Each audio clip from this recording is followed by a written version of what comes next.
Guys जब यहाँ पे हम आए हैं श्री शारदा पीठ सोमनाथ। सबसे पहले दर्शन करते हैं 12 ज्योतिर्लिंगों का। बीच में भगवान सोमनाथ जी का ज्योतिर्लिंग बनाया हुआ है क्योंकि ये पहला ज्योतिर्लिंग है। रास्ता इतना छोटा है कि मुझे बैठकर निकलना पड़ रहा है और गुफा इतनी छोटी है कि मैं सीधे खड़ा भी नहीं हो पा रहा हूँ। ये देखिए हम सूर्यकुंड की तरफ पहुंच चुके हैं। तो ये जो मंदिर बना है ये भी गुफाओं के अंदर बना हुआ है। यहाँ पे इन्होंने बलदेव जी का बहुत ही खूबसूरत स्टेचू बनाया हुआ है। ये शिवलिंग समुद्र के अंदर बना हुआ है। शाम के टाइम इसकी खूबसूरती बहुत ज्यादा होती है।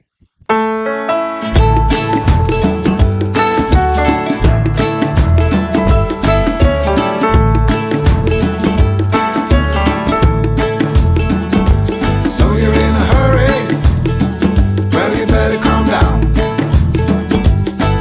We're all friends around you, just join the fun.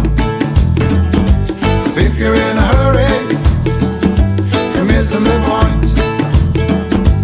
Should enjoy the fruits of life instead of chasing coins. Because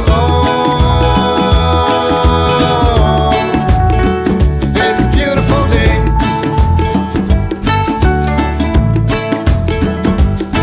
Isn't so come on, let's play. यहाँ पर 5 मंदिर एक साथ हैं। श्री शारदा पीठ, श्री कामनाथ महादेव, श्री आदि शंकराचार्य जी, श्री लक्ष्मी माता जी और सरस्वती माता जी के मंदिर एक साथ बने हुए हैं यहाँ पर। यह है इसका एंट्री गेट। तो चलिए अंदर चलते हैं और पांचों मंदिर को देखते हैं। ये पहला मंदिर है श्री कामनाथ महादेव जी का और इसके अंदर छोटे छोटे 2-3 मंदिर और बने हुए हैं। जैसे कि ये मंदिर बना हुआ है नरसिंह भगवान जी का और ये है मेन मंदिर श्री कामनाथ महादेव जी का। काफी खूबसूरत मंदिर बना हुआ है। तो चलिए आगे चलते हैं और देखते हैं और भी मंदिर। ये रास्ता जाता है दूसरे मंदिरों की तरफ। ये जो दुकान आप देख रहे हैं ऐसी दुकानें आपको और भी मिल जाएंगे मंदिर के अंदर। इन पे बैग्स मिलते हैं तो आप यहाँ से परचेज भी कर सकते हैं। अब हम आ चुके हैं दूसरे मंदिर में जहाँ पर माता लक्ष्मी, माता सरस्वती और 12 ज्योतिर्लिंग बनाए हुए हैं। तो चलिए हम इनको देखते हैं। सबसे पहले दर्शन करते हैं 12 ज्योतिर्लिंगों का। बीच में भगवान सोमनाथ जी का ज्योतिर्लिंग बनाया हुआ है क्योंकि ये पहला ज्योतिर्लिंग है।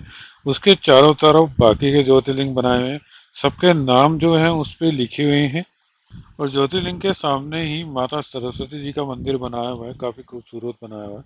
साथ में ही 2 गैया का स्टैचू बनाया है जो कि ओरिजिनल लग रहा है।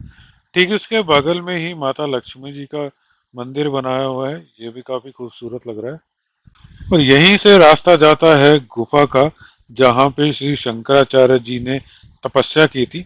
तो चलिए इस गुफा में चलते हैं और देखते हैं। काफी छोटा रास्ता बनाया हुआ है इसका। अगर आपकी हाइट लंबी है तो आपको थोड़ी सी परेशानी यहाँ पर हो सकती है। यहाँ पे लिखा भी हुआ है कि ये जो रास्ता है वो श्री शंकराचार्य जी की गुफा की तरफ जा रहा है। तो चलिए हम भी आगे चलते हैं। रास्ता थोड़ा सा और जो है वो संकरा और छोटा हो गया है। रास्ता इतना छोटा है कि मुझे बैठकर निकलना पड़ रहा है और गुफा इतनी छोटी है कि मैं सीधे खड़ा भी नहीं हो पा रहा हूँ। तो झुक के ही मुझे चलना भी पड़ रहा है यहाँ पर। तो गाइस फाइनली गुफा में आ गए। यहाँ पर आपको पंडित जी भी मिल जाएंगे। ये है शंकराचार्य जी और उनके शिष्य की जो है यहाँ पे स्टेचूज बनाए हुए हैं।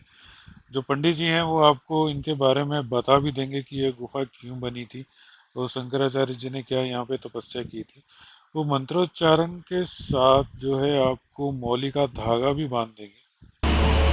श्रीरमन्तोपलीलाजादानमिन्द्रो महाबलातेनागुमतिवर्तामे लक्ष्ये माजलमाजलया आरुग्वैपारसुक्षान्धृष्टमृद्धे।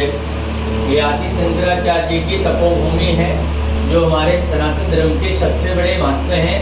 जब हमारा सनातन धर्म ही लुप्त हो रहा था, बौद्ध धर्म का दबाव हो रहा था, जब आदि शंकराचार्य जी का जन्म साउथ में हुआ था काटनी गांव में, भगवान शिव के ही अंश माने जाते हैं और इन्हें मात्र 16 साल की आयु मिली थी। 8 वर्ष तक अपनी जन्मभूमि कांची का मुकोटी में तपस्या की और 8 वर्ष के बाद इन्हें अपना घर त्यागे और पहुंच गए 32 साल। वहाँ पर इन्हें 4 साल तपस्या की। 12 साल की आयु में 4 वेद और सिद्धि की प्राप्तियां कर ली। इन्हीं के द्वारा 4 धामों का निर्माण किया गया। बौद्ध धर्म वालों ने भगवान 32 साल की मूर्ति को अलकनंदा नदी में प्रभावित कर दिए थे और भगवान बद्री विशाल को इन्हें स्थापित किए और भगवान बद्री विशाल इनको अपने 16 साल की आयु थी, टोटल 32 साल की आयु हो गई। 32 साल की आयु में से इन्हें 4 धामों का निर्माण किया। पहला धाम बद्रीनाथ, जिसके प्रथम शंकराचार्य टोटकाचार्य, ज्योतिर्पीठाधीश्वर सुरेश्वराचार्य श्रृंगेरी, कर्नाटक रामेश्वर धाम, हस्तमलकाचार्य द्वारका में शारदा पीठ और पद्मपादाचार्य जगन्नाथपुरी धाम गोवर्धन मठ। शुक्ल यजुर्वेद, सामवेद, अथर्ववेद, ऋग्वेद आदि वे परंपरा उसी तरह पाई जाती है। नर्मदेश्वर ध्यान मुद्रा नंदे, ऐसे मुद्रा का नंदे हर तीर्थ में नहीं पाया जाता। इस स्फटिक मणि के दर्शन मात्र से पाप का विनाश होता है और श्री चक्र के बुद्धे लक्ष्मी की प्राप्ति और कश्यप को पूजनीय करने से लक्ष्मी की प्राप्ति, जिसे कूर्म अवतार भी कहा जाता है। जब आदि गुरु शंकराचार्य जी ने द्वारका पीठ का निर्माण किए तो इधर आकर के तपस्या किए और यहाँ के बाद जगन्नाथपुरी गए, गोवर्धन मठ का निर्माण किए और वहाँ से कारणी गए, माँ का अंतिम संस्कार किए और केदारनाथ में जाके समाधि ले ली। श्री आदिगुरु शंकराचार्य जी की कहानी सुनने के बाद और उनके दर्शन करने के बाद हम आगे बढ़ गए। बाहर निकलने का रास्ता वो भी बहुत छोटा और संकरा था, तो बहुत ही मुश्किल से और बहुत ही परेशानियों के साथ जो है मैं बाहर निकला हूँ। अगर आपकी हाइट भी लंबी है मेरी तरह तो आपको यहाँ पे परेशानी हो सकती है। तो गाइस, इसके जस्ट बगल में ही रास्ता जा रहा है पांडव गुफा के लिए और सूर्य मंदिर के लिए। वो रास्ता है जस्ट राइट से निकल रहा है। यहाँ पे भी एक मार्केट लगी हुई है, तो एक बारी पांडव गुफा भी देख लेते हैं और सूर्य मंदिर भी देख लेते हैं। ये देखिए, काफ़ी अच्छी मार्केट है, बैग्स हैं यहाँ पर काफ़ी। गुजरात का कल्चर यहाँ पर मिल जाएगा आपको।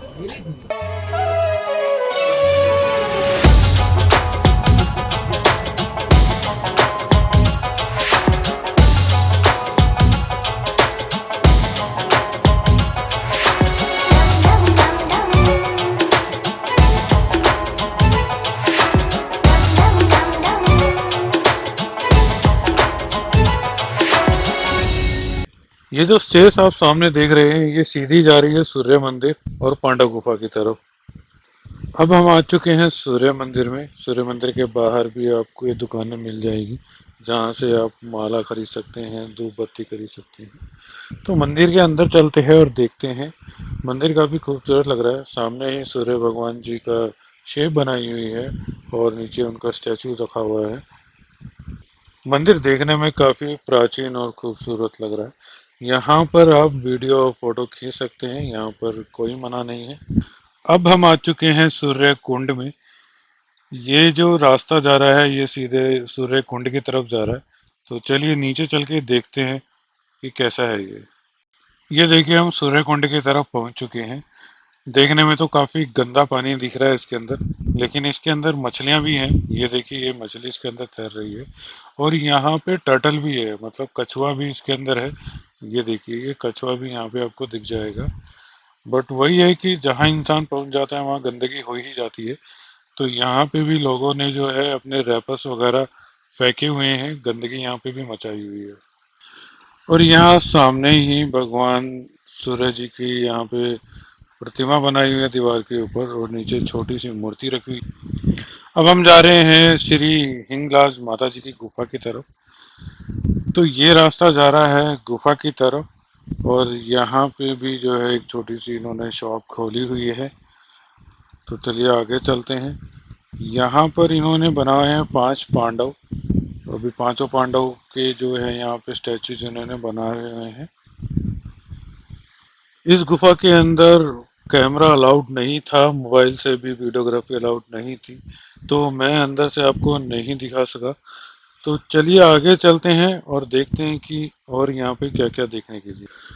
दोस्तों, अब हम आए हैं यहाँ पे श्री सिद्धनाथ महादेव जी के यहाँ पर। तो ये जो मंदिर बना है ये भी गुफाओं के अंदर बना हुआ है। ये शनिदेव महाराज जी की यहाँ पे इन्होंने स्टैचू बनाई हुई है और यहाँ पे इन्होंने महादेव जी का भी एक मंदिर बनाया हुआ है। ये महादेव जी का मंदिर बना हुआ है। ये जो गुफा बनी हुई है ये गुफा जो है ये भगवान गणेश जी की गुफा है।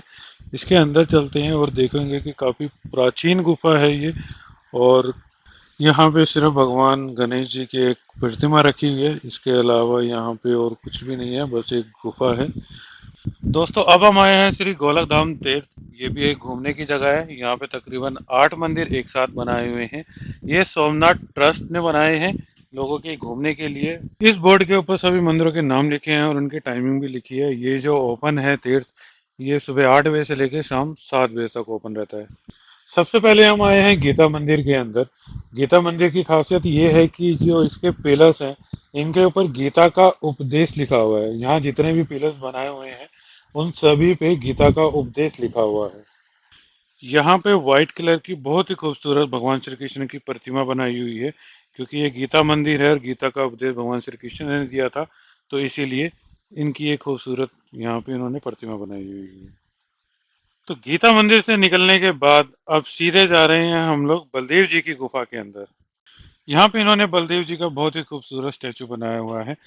इस स्टैचू में इन्होंने हल लिया हुआ है, क्योंकि जो बलदेव जी का जो हथियार था वो हल था।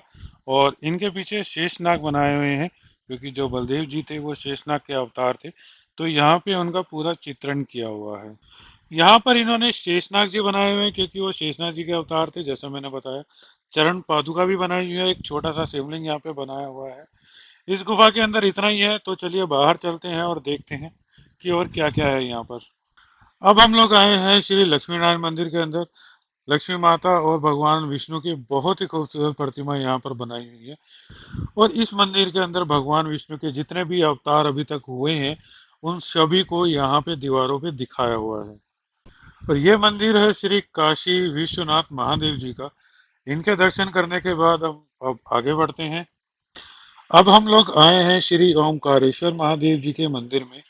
ये एक छोटा मंदिर बनाया हुआ है, जहाँ पर एक शिवलिंग है, माता पार्वती की प्रतिमा है और गणेश जी की प्रतिमा है। ओमकारेश्वर महादेव जी के मंदिर के सामने ये खूबसूरत घाट बना हुआ है। यहाँ पे आप फोटो वगैरह खींच सकते हैं। यहाँ पे भी लोगों ने गंदगी मचाई हुई है, बोतल फेंकी हुई है, रैपर्स फेंके हुए हैं, बट अगर आप देखेंगे तो बहुत ही खूबसूरत है। यहाँ पे आपको सी गुल मिल जाएगा, क्योंकि पूरे सोमनाथ में इनकी तादाद बहुत ज्यादा है। आपको हर जगह ये देखने को मिल जाते हैं। पानी साफ है और काफी खूबसूरत घाट है ये।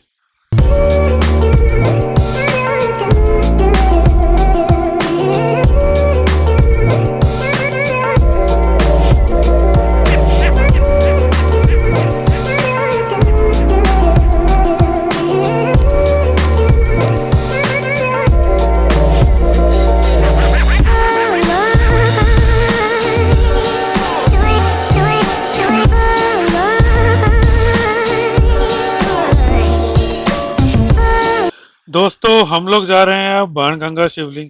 ये शिवलिंग समुद्र के अंदर बना हुआ है और इसे बाणगंगा शिवलिंग इसलिए बोला जाता है क्योंकि भगवान श्री कृष्ण के पैर में जो बाण लगा था वो बाण यहीं से चलाया था शिकारी ने, और वो 3 किलोमीटर दूर जाकर भगवान श्री कृष्ण के पैर में लगा था, तो इसलिए इसको बाणगंगा शिवलिंग बोला जाता है। यहाँ पर आपको 2 शिवलिंग समुद्र के अंदर देखने को मिलेंगे।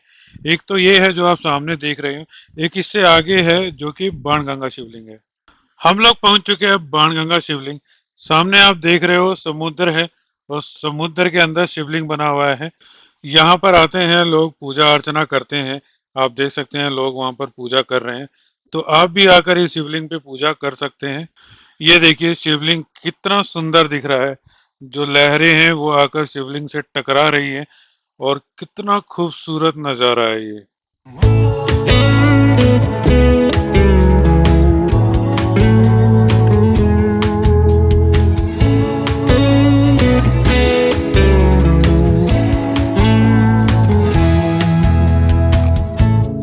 अब दोस्तों हम आ चुके हैं बालूका मंदिर में। ये वही मंदिर है जहां पर भगवान श्री कृष्ण को बाण लगा था। ये वही बाण है जो कि बाणगंगा शिवलिंग, जो कि यहाँ से 3 किलोमीटर दूर है, वहां से चला गया था।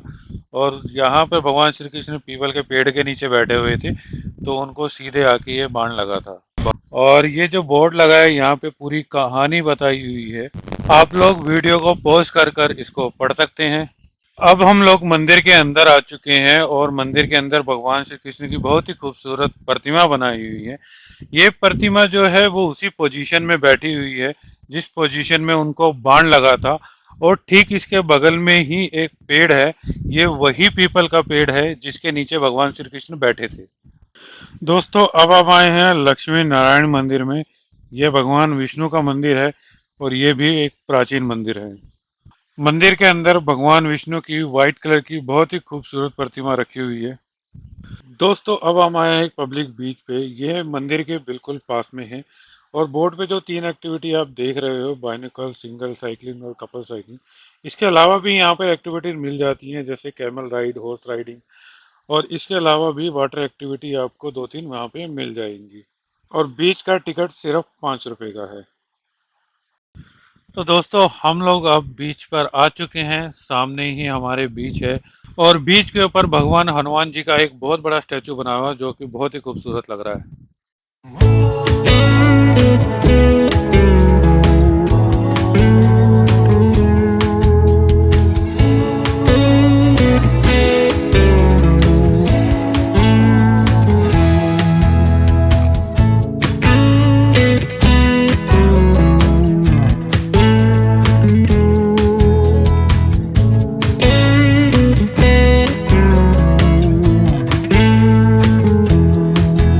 दोस्तों, शाम हो चुकी है और हम लोग शाम की आरती देख के आ चुके हैं। कैमरा अंदर अलाउड नहीं था तो मैंने अंदर की रिकॉर्डिंग नहीं करी है, बट बाहर से मैं आपको मंदिर दिखा रहा हूँ। देखिए इस पे जो लाइटिंग है कितनी खूबसूरत दिख रही है, तो सोचिए मंदिर अंदर से कितना खूबसूरत दिखता होगा। तो गाइज, आप आए तो शाम के टाइम सोमनाथ टेम्पल में जरूर जाएं, क्योंकि शाम के टाइम इसकी खूबसूरती बहुत ज़्यादा होती है। दोस्तों, इस ब्लॉग में इतना ही था। अगर ये ब्लॉग आपको अच्छा लगा हो तो प्लीज़ लाइक कीजिए और शेयर कीजिए।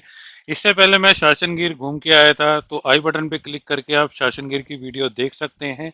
अगर आपने अभी तक सब्सक्राइब नहीं किया है तो जल्दी से सब्सक्राइब कर दीजिए, क्योंकि मैं लाने वाला हूँ आपके लिए और भी इंटरेस्टिंग वीडियो। तो मिलते हैं आपसे नेक्स्ट ब्लॉग में, तब तक के लिए गुड बाय, टेक केयर।